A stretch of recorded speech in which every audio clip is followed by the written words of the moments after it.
Hey, good morning. It's Patricia Murphy. It's Monday. This is Seattle Now. This weekend was hot, historically hot. We're smashing records. It is 98 degrees. It is hotter than Satan's draws. That's Marcus Green, publisher of the South Seattle Emerald. We'll hear more about how Seattleites are coping with the heat and get an update from the National Weather Service in a minute. But first, let's get you caught up. Officials are warning people to be extra careful when cooling off in the water. Safety needs to be a priority. A 40-year-old man was pulled from Lake Washington in Kirkland Sunday and didn't survive. And divers have yet to recover the body of a man who didn't resurface while swimming near Seward Park Saturday. Triple-digit temps mean the sidewalks and pavement are heating up too, as much as 170 degrees. And what a bummer, it is really causing problems. The Rainier Beach Community Center pool had to close down early Sunday and won't reopen today because the pool's deck is dangerously hot. The Rainier Beach Community Center Cooling Center will remain open. And speaking of cooling centers, in White Center, the modular trailers that had been previously set up to house and isolate COVID-19 patients are getting a new lease on life. King County is repurposing them to be used as cooling centers. Some of the 24 modular units will be used for housing, and some for people who simply want to drop by for a few hours to cool off.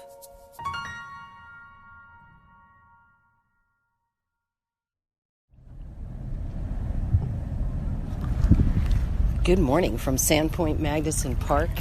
It is 8:15, 83 degrees on Sunday morning, and it is going to be mamma jammin' hot in Seattle today. This is the best it's going to get, at least for me today, out on the water on my paddleboard. There's already a couple of dogs frolicking. People are already setting up. There's a inflatable boat here stashed already in the trees. Good luck, Seattle. Sunday was hot, and today will get even hotter, well over 100 degrees, and we're only in June. As the least air-conditioned metro area in the country, we are just not prepared for this kind of heat. But it's becoming increasingly clear we'll need to be.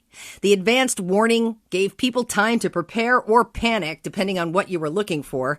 Popsicles and ice cream were in high demand, of course, and more pressingly, so were air conditioners and fans. All you had to do was find one. KUOW's Paige Browning ran into an extremely lucky customer on Friday. We decided to come in Lowe's, see if we could find maybe a small personal air conditioner or at the very least another fan. And Bob, the best employee ever, walked by, and I said, "Is there any chance that you have any?" And he said, "You know what, there might be one in the back." And he went to check, and he made sure that no one else had reserved it. And that's how we got the last air conditioner in Seattle. While Vanessa Kirk-Briley scored an AC, not everyone was so fortunate. Sarari Dominguez was hanging out at the Volunteer Park wading pool Sunday. I'm 9 months pregnant, so I have like a lot of extra heat coming out. She's from San Diego originally, but she says she was not prepared for the heat this weekend. You would think I would be. I've been living here for 11 years now, so maybe I've just gotten weak like a Seattleite by now. I don't know. The heat feels hotter here for some reason. Also at the wading pool, Kyle Villegas told me she too was not ready for this. Definitely wasn't prepared. Wish that we had more fans and air conditioners. Kyle and her family will be hunkering down somewhere else for the next few days. We are going to stay in a hotel. Okay. Yeah, I know. I almost feel bad about it because I'm just thinking of all the people who don't have that luxury. Like, we're so lucky that we can do that. And knowing that it's going to go up to 108 and 8, I think, or 109 on Monday, we just decided to do that. So as soon as we can check in, we're going to go to the hotel. And we're going to swim in the pool at the hotel and just, like, sit in the hotel room and watch movies or something. Yeah. Whatever you're doing to try to get through these extreme temperatures, you should figure on doing it for at least a few more days. To get a sense of what this weather means and what to expect this coming week, I reached out to the National Weather Service for an update. Jake Defledge from the National Weather Service, great to talk to you. Thank you for taking the time. I know it's really busy over there right now. It's just a little bit active. You know, we just got through a really hot weekend. I'm here with my cooling towel on. My fans are blowing. My cats are crashed out. They're not moving. This weekend's weather is extremely rare here. And you're a meteorologist. How are you processing this? How are you thinking about this?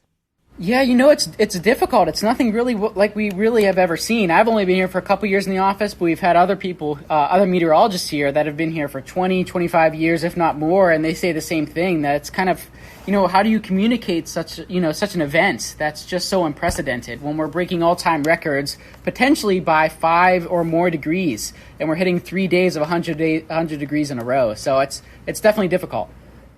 And, you know, how do you recommend people stay cool? Because the truth is, it is real that people can't handle this weather the same way as, say, someone who may have lived in the South. Yeah, and you're trying to stay comfortable for a multi-day period is not easy to do. We've been trying to, try not to go outdoors from 9 a.m. to 6 p.m. during the hottest time of the day, because during that time today, it's going to be in the 90s and triple digits. And then staying hydrated, eating and dressing light, but staying hydrated is such a big key. If, you're already thirsty, you're likely already dehydrated. So staying ahead of the game there is important.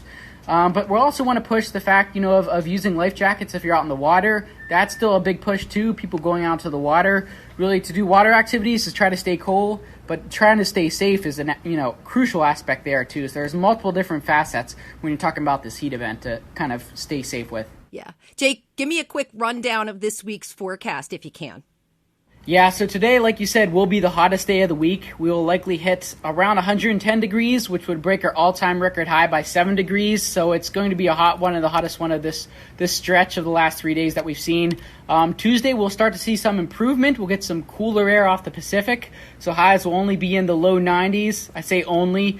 It's still going to be rivaling daytime records, especially on Tuesday. Wednesday, Thursday, and Friday, though, we'll see continuing improvement, but we'll stay above average still with our temperatures, with highs in the mid to upper 80s really into late next week. So it's going to be staying on the warmer side as we go through the next 7 days. And let me ask you before I let you go, this is unprecedented weather for this region. Is it going to continue? Is this an aberration, or are we going to see more of this over the summer, do you think? I mean, this is such an extreme event. We haven't seen this, in over 100 years if you go back to the Seattle Federal Building when records would first start. So it's possible we are, have a warmer than average summer. I mean, we're already way ahead of the game in that aspect. And we still might see these average, temperatures. Looking at the long-term forecast, we will start to see, or we'll continue to see above normal conditions throughout the summer. Whether it's going to be this hot, probably not. I mean, this is really such a unusual, unique, unprecedented event. We'll likely not see something like this again, but it looks like through the summer we will stay above average when it comes to our temperatures throughout the next 3 months. Great. Jake, thanks so much for talking with us. Really appreciate your time. Stay as cool as you can. Hey, you do as well, Patricia. Thank you. It's official. It's too soon to talk about the end of this heat. Before we go, we reached out to some friends of Seattle now to hear how they're keeping cool. Seattle Times food writer Ton Vinh is keeping it cool and hazy. That's right. I'm making batches of slushy martinis that I added with a dash of Madeira. I went through one batch last night, and can I just say it is the best brain freeze ever. Crosscuts Canute Berger was also quelling the heat with some beverages. Okay, I'm in the Red Apple. I'm making a beeline for the chilled liquid section. Soon, he'll be mixing up something nice. But I'll tell you what my go-to drink is when it gets hot, which is Rainier beer and lemon San Pellegrino. And I tell you, it is the most refreshing drink on a hot day. A Rainier tall boy and mixed with lemonade, half and half is what I do. And it really hits the spot. And chilling at the volunteer park waiting pool, Chef Kenji Lopez Alt gave me the skinny on what he's been making for his family in the heat. Yesterday we did like raw vegetables and dips and cheese and charcuterie and stuff like that. Cold noodles, that's like a very Asian thing, cold noodles, dipping noodles, things like that. And final words from Eula Scott Bino about staying cool during this unprecedented heat wave. I would say ask for a breeze, ask your ancestors for a breeze, sincerely. I would say find a body of water, there's plenty of them. And yeah, I mean, and make your own if you have to, like the tub or something. Thanks for listening to Seattle Now. If you learned something, maybe share this episode with a friend. And you can always leave us a review. Love those. Caroline Chamberlain Gomez produced today's show. Our production team is Clare McGrane, Jason Pagano, and Diana Opon. Matt Jorgensen does our theme music. I'm Patricia Murphy. See you tomorrow.